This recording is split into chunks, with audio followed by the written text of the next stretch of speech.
সম্মানিত ভিউয়ার্স, আশা করি সবাই ভালো আছেন। চলে আসলাম একটা ভিডিও নিয়ে। আজকের ভিডিওতে দেখতে পাচ্ছেন, আপনারা স্ক্রিনে অবশ্যই ইতিমধ্যে দেখেছেন, এটি একটি নিয়োগ বিজ্ঞপ্তি। এটি হচ্ছে জনপ্রশাসন মন্ত্রণালয়ের একটি নিয়োগ বিজ্ঞপ্তি। এই বিজ্ঞপ্তিটি প্রকাশ পেয়েছে আজকে 24 মার্চ 2025। এটি জনপ্রশাসন মন্ত্রণালয়ের অনেক বড় একটি নিয়োগ বিজ্ঞপ্তি। আপনারা ইতিমধ্যে স্ক্রিনে দেখতে পাচ্ছেন নিয়োগ বিজ্ঞপ্তিটি।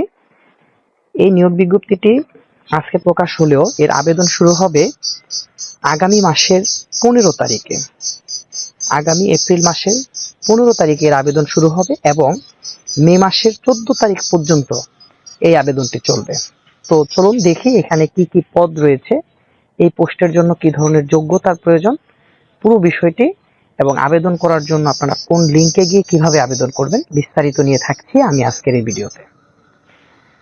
জনপ্রশাসন মন্ত্রণালয়ের নিম্নোক্ত পদসমূহে সরাসরি নিয়োগের জন্য উক্ত বিষয়গুলো দেওয়া হলো এবং এটি অনলাইন আবেদন প্রক্রিয়া। আমরা প্রথমেই যে পদটি দেখছি সেটি হচ্ছে হিসাব রক্ষক। এটি সরকারের 12তম গ্রেডের একটি চাকরি। এখানে বাণিজ্য বিভাগে স্নাতক ডিগ্রি থাকতে হবে, এছাড়া কম্পিউটার চালনায় যেই অভিজ্ঞতা এবং দক্ষতা থাকতে হবে। এই পদের জন্য মাত্র একটি লোক নেবে, অর্থাৎ একটি পদসংখ্যা রয়েছে। এরপরে রয়েছে 60 মুদ্রাক্ষরিক কাম কম্পিউটার অপারেটর। এখানে 17টি পদ খালি রয়েছে। এইটি সরকারের 13তম গ্রেডের একটি চাকরি। এখানেও আপনাকে অবশ্যই স্নাতক থাকতে হবে, কম্পিউটারের যেই সাধারণ বিষয়গুলো, স্বাক্ষরলিপি থাকতে হবে, কম্পিউটার প্রশিক্ষণ থাকতে হবে, ওয়ার্ড প্রসেসিং জানতে হবে। পুরো বিষয়গুলো হচ্ছে এই পদের জন্য। এরপরে 3 নম্বরে যেটি রয়েছে কম্পিউটার অপারেটর, সেখানে লাগবে 3 জন। 4 নম্বরের পদটা হচ্ছে ক্যাশিয়ার, সরকারের 14তম গ্রেডের একটি চাকরি। এখানেও আপনাকে বাণিজ্য বিভাগে স্নাতক থাকতে হবে, কম্পিউটারের যে খুঁটিনাটি অর্থাৎ ওয়ার্ড প্রসেসিং বা দক্ষতা এবং অভিজ্ঞতা থাকতে হবে। এরপরে অফিস সহকারী কাম কম্পিউটার মুদ্রাক্ষরিক, এটা স্বাক্ষরলিপি ব্যতীত কম্পিউটারের যে সাধারণ দক্ষতা অর্থাৎ আপনার টাইপিং এর যে গতিটা 20 এবং 20, বাংলায় 20 ইংরেজি 20 গতি লাগবে, ওয়ার্ড প্রসেসিং জানতে হবে। 6 নম্বরের পদটা হচ্ছে ডাটা এন্ট্রি কন্ট্রোল অপারেটর। এটিও কম্পিউটারের একটা পদ।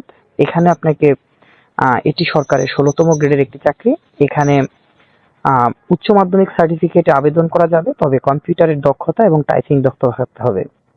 7 নম্বরের পদে হচ্ছে অফিস সহায়ক। এখানে সর্বোচ্চ সংখ্যক লোক নেওয়া হবে, 20টি পদ খালি রয়েছে।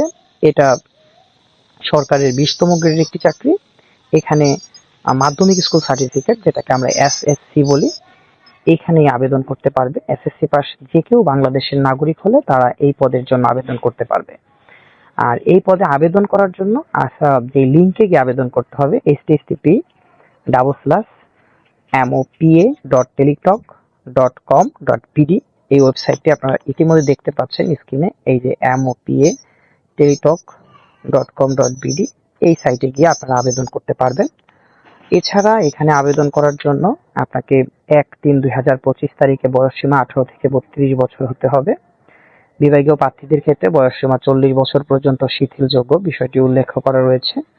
আবেদনের জন্য যে লিঙ্ক রয়েছে, এই লিঙ্কে অনলাইনে আবেদন করার শুরুর তারিখ হচ্ছে 15/4/2025 সকাল 9টা এবং আবেদন শেষ হবে 14/5/2025 বিকাল 5টা।